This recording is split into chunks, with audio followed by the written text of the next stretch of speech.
Light travels in a light can travel without a medium. The sun is millions of miles away from our home, the earth. अर्थ से सन जो है बहुत ज़्यादा दूर है, इतनी दूर है कि आप अंदाज़ा भी नहीं लगा सकते. Yet light from the sun reaches the earth by traveling through space. फिर भी सन से जो लाइट है वो स्पेस से ट्रैवल करते हुए अब अर्थ तक पहुंच जाती है. You know that space does not have any air. अब आपको पता है स्पेस में एयर नहीं है, वैक्यूम. वैक्यूम मतलब खाली, कुछ भी नहीं है. This prove that light can travel without a medium. तो ये बात प्रूव करती है कि लाइट जो है वो मीडियम की जरूरत नहीं होती लाइट को ट्रैवल करने के लिए. जबकि जो साउंड है ना, जो हम बोलते हैं, उसके लिए मीडियम की ज़रूरत होती है. अब मून पे कोई भी मीडियम नहीं होता, इसलिए कोई भी, अगर मैं कुछ बोलूँगी और आप मेरे सामने खड़े हैं तो आपको कुछ भी सुनाई नहीं देगा. Light get diffracted off surfaces. अब लाइट जो है वो सरफेसेस से वापस होती है. जैसे पिक में दिख रहा है ना कि लाइट एक सरफेस पे आई, वहाँ से टकरा के दोबारा से वापस चली गई, और इसी को हम कहते हैं reflection. When we look into mirror we see our self. जब हम मिरर पे देखते हैं तो हम खुद को देखते हैं. क्यों? This happens because reflection of light. ये लाइट की रिफ्लेक्शन की वजह से होता है. When the light comes in contact with the surface the light are sent back. It is called reflection. जब लाइट किसी सरफेस पे आती है तो लाइट रेज जो है वो वापस वहाँ से टकरा के वापस चली जाती है. इसी को हम कहते हैं रिफ्लेक्शन. अगर वो स्मूथ सरफेस है मिरर तो रिफ्लेक्शन रेगुलर होगा. ये देखिए ऊपर वाला फिगर, इनमें ना पैरेलल हैं दोनों. इंसिडेंट जो पहले आ रही है ना ग्रीन वाली, उसको इंसिडेंट रे कहते हैं, और जो टकरा के वापस जा रही है उसे हम रिफ्लेक्टेड रे कहते हैं.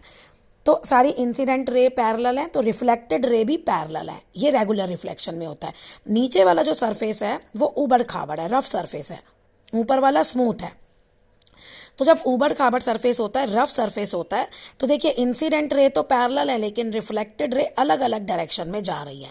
इसको कहते हैं हम इरेगुलर रिफ्लेक्शन. और इस इरेगुलर रिफ्लेक्शन की वजह से ही हमें सारी चीज़ें अपने रूम में वो दिखती हैं. अब है when the light strikes rough surface fall और floor it reflected in all direction.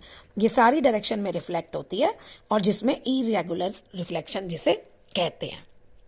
तो अब इसमें आपका पहला डिफाइन बनेगा रिफ्लेक्शन, और पहला क्वेश्चन ये रिफ्लेक्शन हो गया, डिफाइन रिफ्लेक्शन. और दूसरा difference between regular reflection and irregular reflection. Light is made up of 7 different colours. आपको पता है लाइट जो है, जो आपको व्हाइट लाइट दिखती है, वो एक्चुअली 7 रंगों से मिलके बनी है. जो हम विबग्योर, जो हमें रेनबो दिखता है ना, ये violet, indigo, blue, green, yellow, orange, red, VIBGYOR करके इसे याद करते हैं. ये आपके हैं. The light that comes from the sun is and the light we usually see in our daily life is white in colour. कहते हैं लाइट जो सन से आती है और जो हम अपनी डेली लाइफ में देखते हैं वो वाइट कलर की होती है. लेकिन ये वाइट कलर कोई एक्चुअली कलर नहीं होता, ये 7 रंगों को मिला के बना हुआ कलर है. अब है फॉर्मेशन ऑफ रेनबो. अब रेनी डे होता है जब बारिश होती है, और बारिश के होने के बाद एकदम से सन आ जाता है. If the sun comes out for some time, अगर सन आ गया तो हमें तब क्या दिखता है? रेनबो. एक्चुअली क्यों दिखता है ये रेनबो? देखिए, जब बारिश होती है, बारिश के बाद एयर में वाटर पार्टिकल्स होते हैं, बारिश के वो छोटी छोटी ड्रॉप्स होती हैं. अब जब सनलाइट इन ड्रॉप्स से पास करती हैं तो जो वो प्रिज्म का काम करती हैं, यानी कि अगर आप लाइट को प्रिज्म में से पास करोगे ना तो वो 7 कलर में स्प्लिट हो जाती है. तो बस फिर रेन ड्रॉप से पास करती हैं, वो स्प्लिट हो जाती हैं 7 कलर में, और तभी हमें ये रेनबो दिखता है. ओके. अब ये a rainbow is made when the light from the sun and the rain drops interact with each other in a specific manner. तभी इन्होंने लिखा है in a specific manner word, कि उसे क्रॉस करनी चाहिए और डिस्पर्जन होना चाहिए. डिस्पर्जन मतलब लाइट का 7 कलर में स्प्लिट होना चाहिए. When the white light from the sun passes through rainbow at a specific angle, एक स्पेसिफिक एंगल से जब पास होती है तो इट सेपरेट इनटू 7 कलर.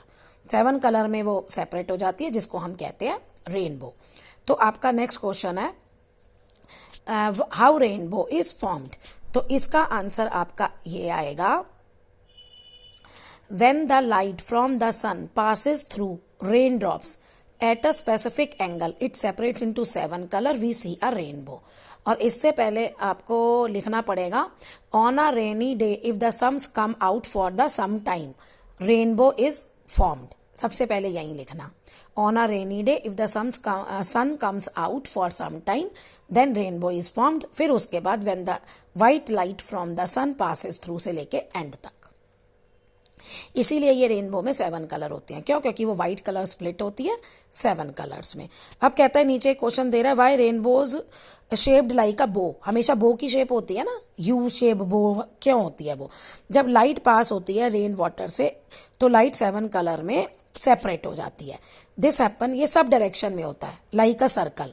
तो depending on where we are standing, तो जहां हम खड़े हैं हमें तो वही पार्ट सर्कल का दिखाई देगा ना, और आप सर्कल को किसी भी शेप से कहीं से भी देखो तो वो आपको बो शेप ही दिखाई देगा। तो इसीलिए जो रेनबो है वो हमें बो शेप्ड में दिखाई देता है। नेक्स्ट इज कलर स्पेक्ट्रम, ये बना हुआ है जो आपको, most energy, last energy, the 7 colours that white light up is made up of is also known as colour spectrum. तो जो 7 कलर से व्हाइट लाइट बनी है ना, उसको हम कलर स्पेक्ट्रम भी कहते हैं। अब हर एक के पास अपनी अपनी अमाउंट ऑफ एनर्जी होती है। रेड के पास सबसे कम एनर्जी होती है और वॉयलेट के पास सबसे ज़्यादा एनर्जी होती है।